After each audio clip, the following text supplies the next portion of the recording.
Hello बच्चों, चलिए प्रश्न को पढ़ते हैं और समझते हैं। हल करके थीटा के व्यापक मान ज्ञात कीजिए। और हमें दिया है cos 2 थीटा बराबर cos स्क्वायर थीटा।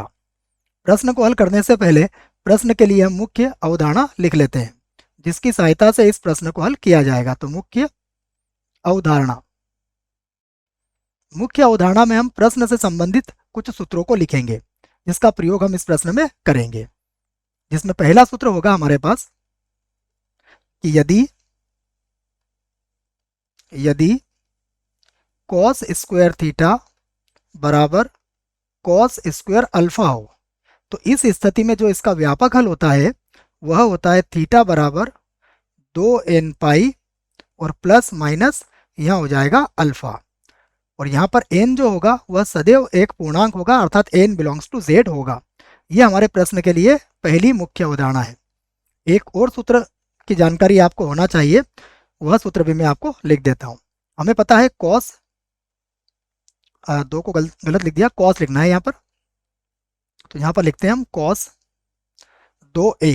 यह सूत्र होता है cos 2a का।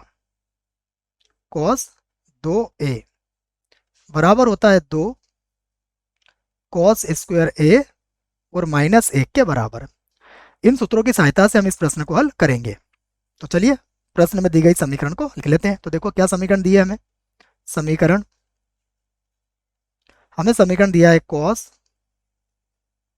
2 थीटा बराबर cos स्क्वायर थीटा। अब देखिए ये जो cos 2 थीटा है इसे हम क्या लिख लेंगे, इसे लिखेंगे 2 cos स्क्वायर थीटा और माइनस 1, और बराबर कितना है, बराबर है cos स्क्वायर थीटा। अब cos स्क्वायर थीटा को भी बराबर के उधर ले जाइए, तो ये हो जाएगा 2 cos स्क्वायर थीटा माइनस 1, और माइनस का हो जाएगा cos स्क्वायर थीटा और बराबर हो जाएगा 0।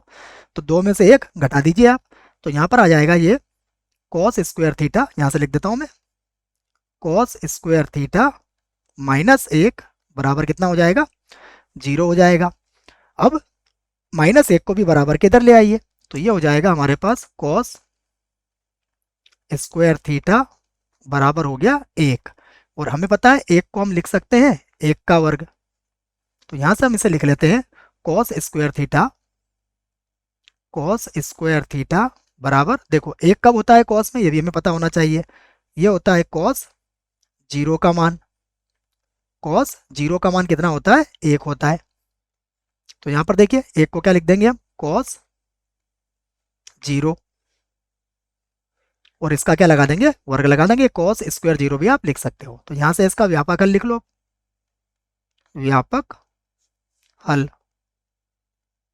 देखो अब इसका व्यापक हल क्या होगा, यहां से जब हम इसका व्यापक हल लिखेंगे तो हम लिखेंगे थीटा बराबर कितना था, n पाई और प्लस माइनस, देखो प्लस माइनस क्या बनेगा, अल्फा का मान 0 हो जाएगा। तो यहाँ से थीटा बराबर कितना आ गया हमारे पास, थीटा बराबर आ गया n पाई, और जहाँ n क्या है, एक पूर्णांक है। और यही हमारे प्रश्न का उत्तर है। आशा करता हूँ आपको इस प्रश्न का उत्तर समझ में आया होगा। धन्यवाद।